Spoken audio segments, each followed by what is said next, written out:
Hello students and learners, welcome to the Brainbox Tutorials. I am your teacher Priyanka और अभी हम करते हैं फिजिक्स के चैप्टर हाउस होल्ड सर्किट्स के एमसीक्यूज। हाउस होल्ड सर्किट से भी डिफरेंट टाइप ऑफ क्वेश्चंस आते हैं, तो कुछ सम बेस्ड होते हैं, कुछ कॉन्सेप्ट बेस्ड होते हैं, फिगर बेस्ड होते हैं। तो मैंने कोशिश की है हर तरीके के क्वेश्चंस आए जिससे कि आपका ये चैप्टर और इसके सारे कॉन्सेप्ट्स आपके क्लियर हो जाए। कल ही एग्जाम है, तो all the best for exams. और अभी ये जो प्रिपरेशन है, आज की प्रिपरेशन आपके लिए काफ़ी हेल्पफुल रहेगी। मैं काफ़ी सारे वीडियोस डालूंगी चैप्टर्स जो बचे हुए उनके एमसीक्यूज के, तो आप सबका रिवीजन कर सकते हो। चलिए, तो अभी हाउस होल्ड सर्किट्स के फर्स्ट क्वेश्चन से हम स्टार्ट करते हैं। पहला क्वेश्चन लिखा हुआ है, according to the old convention the colour of the earth wire is. Now old convention में अर्थ वायर का कलर ग्रीन होता है, यानी ऑप्शन नंबर बी। और न्यू कन्वेंशन में colour of the earth wire green या येलो, बी सी में से कुछ भी हो सकता है, लेकिन यहाँ क्लियरली लिखा है ओल्ड कन्वेंशन, तो हम ग्रीन पे टिक करेंगे। ना आते हैं नंबर 2 पे। असर्शन रीजन बेस्ड क्वेश्चन है। असर्शन में लिखा है a switch will serve the purpose of making and breaking a circuit when it is connected to the neutral wire. Okay, ये असर्शन तो करेक्ट है। स्विच जो है वो मेकिंग या ब्रेकिंग ऑफ सर्किट करेगा even if the normal switch is connected to the live wire, लेकिन अगर न्यूट्रल वायर में भी कनेक्टेड रहे तो वो मेकिंग और ब्रेकिंग द सर्किट तो करेगा। ठीक है, हम रखते हैं स्विच को लाइव वायर में, लेकिन अगर कनेक्टेड रहे न्यूट्रल वायर में तो भी वो अपना काम करेगा। ठीक है, वो अलग उसके डिसएडवांटेजेस है, वो हम अभी यहाँ डिस्कस नहीं करें। लेकिन ये जो सेंटेंस है ये करेक्ट है कि अगर न्यूट्रल वायर से कनेक्टेड रहे तो भी ये पर्पस इसका सर्व करेगा, making and breaking of circuit. That is true. Now reason देखते हैं। रीजन बोल रहा है कि neutral wire is at zero potential. तो ये reason, although this is right कि न्यूट्रल वायर जीरो पोटेंशियल में होता है, लेकिन ये रीजन इस असर्शन के लिए नहीं है। यानी कि हम स्विच को न्यूट्रल वायर में इसलिए कनेक्ट करते हैं क्योंकि न्यूट्रल वायर जीरो पोटेंशियल का है, तो ये रीजन करेक्ट एक्सप्लेनेशन नहीं है। इसीलिए इसका ऑप्शन बी होगा कि दोनों ट्रू है, लेकिन reason is not the correct explanation of the assertion. Okay, now next question दिया है, the potential difference between the neutral wire and live wire is. देखो, न्यूट्रल वायर तो अभी अभी हमने देखा ना, रीजन जो था जीरो पोटेंशियल होता है इसका, और लाइव वायर का जो नॉर्मल हमारे घरों में आता है वो 220 वोल्ट का होता है। इन दोनों के बीच का डिफरेंस कितना हो गया? 220 में से जीरो माइनस करें तो 220, यानी ऑप्शन नंबर बी करेक्ट है। ठीक है, ओके, नाउ ये सर्किट डायग्राम दिया है, डायग्राम बेस्ड क्वेश्चन है। लिखा है calculate the power consumed in the circuit. Okay, power निकालना है हमको। व्हेन दिया है question, the switch S1 is closed end the switch S2 is open. S2 open है, मतलब अभी जो पोजीशन है वही है। S1 क्लोज्ड है, इसको अगर ये बंद रहे यानी कि ये पूरा ऐसे बंद है। ठीक है, अगर ये बंद है तो करंट प्लस से माइनस की तरफ ऐसे जाएगी, ऐसे जाएगी। अब इसके पास देखो दो पाथ है, या तो ये ऐसे जाए सीधा, ठीक है, ऐसे जा करके और यहाँ से मुड़ जाए, मुड़ करके और ये नेगेटिव तक आ जाए। तो एक तो ये 20 वाले पाथ से चली जाएगी, दूसरा ये ऊपर की तरफ जाएगी क्योंकि S1 तो अभी क्लोज्ड है। ठीक है, तो ये जाएगी इधर, मुड़ जाएगी, ऊपर नहीं जाएगी क्योंकि S2 ओपन है, तो ये सर्किट जो है ये कंप्लीट नहीं हुआ है। तो ये 60 वाले से जाएगी, 60 ओम वाले रेजिस्टर से घूमेगी, नीचे जाएगी, फिर राइट साइड होकर के फिर नीचे आ जाएगी। तो इसके पास दो पाथवे बन रहे हैं, एक 20 ओम के रेजिस्टर के थ्रू जाए, दूसरा करंट जाए 60 ओम के रेजिस्टर से, यानी कि पैरेलल में जा रहा है। तो P निकालने के लिए हम फॉर्मूला यहाँ पे v² अपॉन r वाला सॉल्व करते हैं, क्योंकि I नहीं दिया हुआ है। तो दो फॉर्मूला होते हैं हमारे पास में, I is equal to P upon V से भी कर सकते हैं सॉल्व, लेकिन I नहीं है, तो हम P इज इक्वल टू v²अपॉन r से सॉल्व करते हैं। V का स्क्वायर तो कर लेंगे, 5 का स्क्वायर। R के लिए हम 60 और 20 को पहले पैरेलल से इसका इक्विवेलेंट रेजिस्टेंस निकाल लें, फिर करते हैं v²अपॉन r। ओके, तो देखो हमारा रेजिस्टेंस आया 15 ओम, दोनों को हमने उससे किया, पैरेलल वाले से किया। तो अब v²/r मतलब 5 × 5 अपॉन 15 करते हैं, 5/3 यानी कि अप्रॉक्स 1.67 अराउंड हमारा आ गया आंसर। तो 1.67 यहाँ ऑप्शन भी है, ऑप्शन नंबर बी, तो option number B is the correct option. ठीक है, ओके, ना आते हैं नेक्स्ट में। ये भी डायग्राम बेस्ड है। लिखा है the diagram below shows a bulb connected by dual control switches, यानी यहाँ से भी ऑन कर दो तो भी चलेगा बल्ब, यहाँ से भी कर दो तो भी चलेगा। तो लिखा है observe the diagrams and state which of the above circuits will be able to switch on और switch off the bulb using both switches. ठीक है, चलो पहले ए में देखते हैं। अगर हम समझ लो अभी तो ऑफ है, चलो स्विच ऑन करते हैं, मतलब कि यहाँ पे हम ये जो पार्ट है ऊपर वाला ये ऐसे आ जाता है नीचे, ये ग्रीन वाले में आ जाता है। ठीक है, अब ये ब्लैक वाला कुछ नहीं है, तो क्या करंट जाएगा, पास होएगा? देखते हैं। लाइव से निकला, इधर से आया, इधर से आया, इधर से आया, फिर मुड़ गया, फिर इधर से आया, फिर इधर से आया, और ये न्यूट्रल से निकल गया। तो हाँ करेक्ट है, जा रहा है। ओके, अभी दूसरा यूज करते हैं इस साइड से। डुअल कंट्रोल है तो दूसरे साइड से भी यूज करते हैं, तो इसको एक बार मैं हटा देती हूँ। ये तो क्लियर हुआ, अभी दूसरे वाले को हटा के देखते हैं। या फिर हटाते नहीं है, हम स्विच ऑफ कर पाएंगे कि नहीं वो देखते हैं। इस साइड से स्विच ऑन इधर से हो गया, तो क्या इधर से स्विच ऑफ हो जाएगा? ऑन एंड ऑफ ही बोल रहा है ना, तो देखते हैं। ऑन तो इससे कर लिया, ऑफ करने के लिए अगर मैं इस बटन को दबाऊं, यानी कि ये चीज यहाँ से यहाँ बंद हो जाए। ओके, अगर ये बंद हो जाएगा मतलब कि ये पोर्शन अभी नहीं है, तो क्या स्विच ऑफ हो रहा है? एक बार ये वाला पार्ट हटा करके हम क्लियर करके देखते हैं क्या ये सही है। तो देखो ये बंद है, मतलब यहाँ वाला हमने स्विच लगाया, यानी कि अभी ये वाला पोर्शन नहीं है। इसको मैं इस तरीके से क्रॉस कर देते हैं हम, और इधर में ये लगा हुआ है, तो ये वाला पोर्शन नहीं है, इधर लगा हुआ है। अभी देखो स्विच ऑफ हुआ कि नहीं देखते हैं। तो करंट अगर यहाँ से जाता है, ऐसे जाता है, ऊपर से जाएगा, यहाँ से जाएगा, तो इधर रुक जाएगा क्योंकि इधर में ये चीज नहीं है, राइट। तो ये तो सर्किट तो ओपन हो गया है, मतलब कि स्विच ऑफ कर दिए। तो हाँ, ए से तो हम देख पा रहे हैं दोनों हो रहा है, लेकिन हमारे ऑप्शन में both circuit A and B भी है, और नाइदर वाला तो है नहीं क्योंकि सर्किट ए से तो हो रहा है। अब हमको चेक करना है बी से भी हो रहा है कि नहीं। तो चलो यही चीज बी में चेक करते हैं। तो हम अभी अगर इस बी डायग्राम का देखें कि क्या अभी ऑलरेडी बल्ब ऑन है कि नहीं है, तो देखते हैं यहाँ पे क्या करंट अभी पास हो रहा है, लाइव से न्यूट्रल तक क्लियर जा रहा है कि नहीं। तो लाइव से निकला यहाँ से, करंट यहाँ से, फिर क्रिस क्रॉस हुआ, ये इधर गया, इधर से ऐसे गया, ऐसे, फिर ऊपर की तरफ गया, फिर इधर, और ये न्यूट्रल वायर से निकल गया। अभी तो बल्ब ऑलरेडी ऑन है। अभी अगर इसको स्विच ऑफ करना हो, ठीक है, तो लेट्स सी दोनों तरीके से ऑफ होता है कि नहीं। तो पहले एक तरीके से ऑफ करते हैं, यानी कि हम इस साइड राइट साइड वाले को ऑफ करके देखते हैं, ठीक है, फिर लेफ्ट वाले को भी करके देख लेंगे। तो अगर अभी स्विच ऑलरेडी ऑन है, यानी बल्ब तो जल रहा है, ठीक है, तो अगर मैं ये वाला बटन दबा दूं, मतलब कि ये पार्ट ऊपर आ गया, तो अभी ये चीज नहीं है। अभी क्या सर्किट ब्रेक हो गया है क्या? Let's see.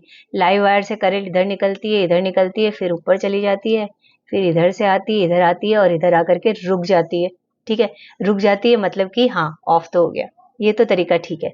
अभी दूसरा तरीका देखते हैं, मतलब ये ऑलरेडी यहीं पे इसी साइड को अगर मैं ऑफ करूँ, तो यानी यहीं से ऑन किया था और यही चीज अगर इधर हो जाए और ऑफ हो जाए, तो हमको पता है ऑब्वियसली एक ही स्विच को तो ऑन ऑफ करेंगे तो वो करेक्ट चलेगा ही, बट ठीक है, फिर भी मैं एक बार दिखा देती हूँ। ये वाला जो ऊपर वाला पार्ट था ये नीचे आ गया, ठीक है। अभी करंट पास होगा कि नहीं, तो ये लाइव वायर से करंट आया आया, यहाँ से ऐसे गया, ऐसे जाकर के यहाँ पे रुक जाएगा, क्योंकि ये पार्ट तो है ही नहीं, ये तो इधर नीचे चला गया, तो करंट ऑफ हो गया। यानी हम देख रहे हैं ए और बी दोनों सर्किट में ही दोनों तरीके से ऑन एक तरीके से हुआ हो तो दूसरे साइड में ऑफ किया जा सकता है, ठीक है। इसका मतलब both circuit A and B will be the correct option, कि हम दोनों साइड में, दोनों ही सर्किट्स में हम स्विच को एक तरफ से ऑन करें तो दूसरे साइड से ऑफ कर सकते हैं। डुअल कंट्रोल दोनों में वर्क करता है। ओके, तो एक ही साइड करने की जरूरत नहीं है, एक साइड ऑन करो तो दूसरे साइड ऑफ करके देख लो होता है कि नहीं, ठीक है। डुअल कंट्रोल में वही काम होता है, दूसरे साइड करने की जरूरत नहीं थी। ओके, ना आते हैं नेक्स्ट क्वेश्चन में। ये सम है, लिखा है an electric motor with a power rating of 10 kilowatt and a voltage of 220 volt, is it possible to use a 50 ampere fuse for it? देखो हमारे पास सेफ करंट का एक फॉर्मूला है ना, देखो यहाँ पे लिखा हुआ है safe current is I is equal to P upon V। Okay, now safe current कितना P अपॉन V होता है, P इज 10 किलो वॉट, यानी कि 10,000 वोट हो गया, और वोल्टेज हमको पोटेंशियल डिफरेंस दिया हुआ है 220 है, तो हमने 10,000 अपॉन 220 सॉल्व किया, हमारा आंसर आ रहा है 500 अपॉन 11, यानी 45.4 एम्पियर। 45.4 एम्पियर है, करंट पास हो रहा है, और हमारे पास फ्यूज लगा है 50 एम्पियर का, मतलब 45.4 क्या 50 एम्पियर से ज्यादा करंट आया तो फ्यूज बंद हो जाएगा। तो लिखा हुआ है क्या ये पॉसिबल है, हम 50 एम्पियर फ्यूज यहाँ लगा सकते हैं क्या? हाँ, ऑब्वियसली आप लगा सकते हैं। Why? Because this is 45.4 is less than the current rating of the fuse, fuse can be use safely. तो इसका ऑप्शन हमारा ए होगा कि yes it can be used. ठीक है, तो हम करंट रेटिंग निकाल करके देख लेंगे कि करंट रेटिंग कम आ रही है क्या, कम आ रही है तो ज्यादा वाला फ्यूज चलेगा। हाँ, अगर समझ लो 50 एम्पियर की जगह 25 एम्पियर का फ्यूज होता तो वो वर्क नहीं करता। 45.4 का करंट कभी पास ही नहीं हो पाता, हर बार फ्यूज जो है वो सर्किट को ब्रेक कर देता। ठीक है, तो बाकी सारे ऑप्शन देखने की जरूरत ही नहीं है अभी। चलो आते हैं अभी नेक्स्ट क्वेश्चन पे। लिखा है in a house 2 fans of 60 watt, 2 bulbs of 40 watt, each are use simultaneously, सबको एक साथ यूज कर रहे हैं। The current drawn from 110 volt will be, again हम वही फॉर्मूला यूज करते हैं करंट का, I is equal to P upon V से। पहले P पूरा निकाल लेते हैं, 2 फैन 60 मतलब 2 इंटू 60, 2 बल्ब 2 इंटू 40, फिर ऐड करते हैं, फिर I is equal to P by V से निकालते हैं। तो देखो हमारा टोटल पावर आया 200 वॉट, वोल्टेज तो दिया हुआ ही है, potential difference 110 volt, current I is equal to P upon V से सॉल्व किया, 200 अपॉन 110, अपॉन का साइन नहीं लगाया, अच्छा, इज इक्वल टू 1.818 आ रहा है, मतलब हम 1.82 एम्पियर कर सकते हैं, बिकॉज हमको यहाँ ऑप्शन भी दिख रहा है 1.82 एम्पियर, ऑप्शन नंबर ए ही है। ठीक है, तो I is equal to P by V और P is equal to V square by R, दोनों ही फॉर्मूला काफी यूज हो रहा है। ओके, नाउ नेक्स्ट है ऑलमोस्ट उसी तरीके का सम है ये। लिखा है the number of bulbs of 55 watt each can be used in the house at normal voltage. Normal voltage घरों में होता है 220 वोल्ट का। ठीक है, दिया नहीं 220, ऐसे बोल दिया normal. when the main power supply of the house is through 2 ampere fuse. देखो हमको करंट रेटिंग, करंट भी दिया है 2 एम्पियर, वोल्टेज भी दिया है 220 और बल्ब, एक बल्ब का पावर दिया है, तो हम मान लेते हैं एक्स बल्ब है, तो टोटल पावर 55x हो गया। अब वही फॉर्मूला यूज करेंगे, I is equal to P upon V. Let's see X कितना आता है। तो देखो let the number of bulb be X, total power 55x हो गया। तो हम इसमें भी मैंने फ्रैक्शन का साइन नहीं लगाया। हाँ, तो I is equal to P upon V, 2 is equal to 55x upon 220 से सॉल्व किया, मेरा x आ गया 8, यानी नंबर ऑफ बल्ब्स 8 होंगे। Option number D is correct option. ठीक है, ना आते हैं नेक्स्ट में। ये डायग्राम है, याद है ये चैप्टर के बिल्कुल शुरुआत में ये डायग्राम दिया हुआ है। जनरली इससे क्वेश्चन नहीं आते हैं, बट इस तरीके का एक क्वेश्चन अगर आ जाए तो ज्यादा से ज्यादा इस टाइप का आ सकता है। तो क्या क्वेश्चन है, consider the following figure and answer the following. देखो इसीलिए फिजिक्स में जो भी या साइंस का जो भी एग्जाम हो, भले वो बायो और हो भी हो, हमको डायग्राम सारे देख लेने चाहिए। डायग्राम का, लेबलिंग का, कुछ भी आ सकता है। बायो में तो सबको पता रहता है लेबलिंग आ जाएगी, फिजिक्स में भी इस तरीके का आ सकता है। देखो लिखा हुआ है consider the following figure and answer the following. Number 1 step down transformer है सिटी सब स्टेशन पे, नंबर 2 स्टेप डाउन ट्रांसफॉर्मर है इंटरमीडिएट सब स्टेशन में, और नंबर 3 में स्टेप अप ट्रांसफॉर्मर है।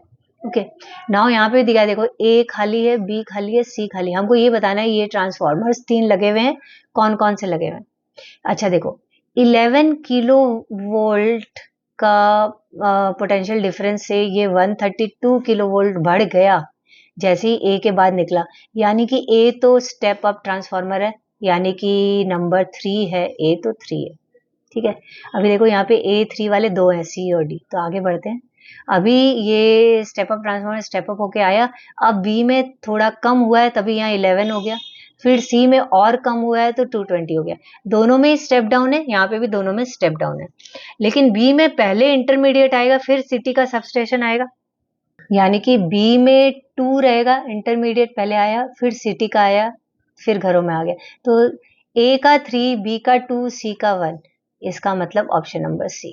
ठीक है, तो ये ध्यान रखना है हमको। अब आते हैं नेक्स्ट सम में। लिखा है what is the key difference between fuse and circuit breaker. देखो दोनों का काम, मिनिएचर सर्किट ब्रेकर है ये, एमसीबी है, सर्किट ब्रेकर मतलब MCB.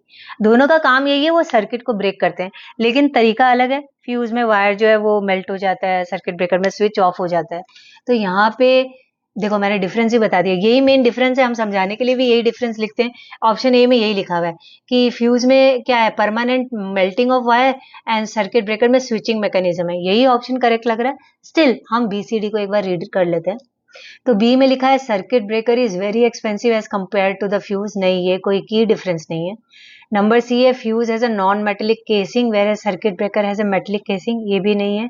And none of the above तो ऑब्वियसली नहीं होगा, तो option number A correct option है। ठीक है, तो ऐसे मैंने ऑलमोस्ट हर तरीके के हमने कर लिए, सम बेस कर लिया, डायग्राम बेस कर दिया, नॉर्मल कॉन्सेप्ट बेस कर लिया हाउस होल्ड सर्किट से। ठीक है, तो आई होप आप लोगों का ये चीज क्लियर हो गया होगा। एक और एमसीक्यू मुझे जोड़ लेना चाहिए था, वो मैंने नहीं जोड़ा, अभी मुझे अचानक से कर रही तो याद आ रहा है। वो जो सॉकेट वाला होता है ना, कि लाइव वायर कहाँ रहेगा, न्यूट्रल वायर कहाँ रहेगा, अर्थ वायर कहाँ रहेगा, लेफ्ट राइट या अप में तो अर्थ वायर रहता है, तो वो एक और क्लियर कर लेना, वो भी एक करके जाना। मैं उसका एमसीक्यू डालना चाहिए था मुझे, वो भी इम्पोर्टेंट पार्ट है। Okay, now house hold circuits कर लिया, अभी मैग्नेटिज्म का लगाऊंगी मैं वीडियो, कोशिश करूंगी सारे चैप्टर्स का आज वीडियो डाल सकूं, लेट्स सी कितना कर पाती हूँ। तो आप कीजिए प्रिपरेशन, बिकॉज ये एग्जाम जो है कल होने वाला है, ये बहुत इंपॉर्टेंट है। ओके, बाय बाय, जय हिंद, ऑल द बेस्ट।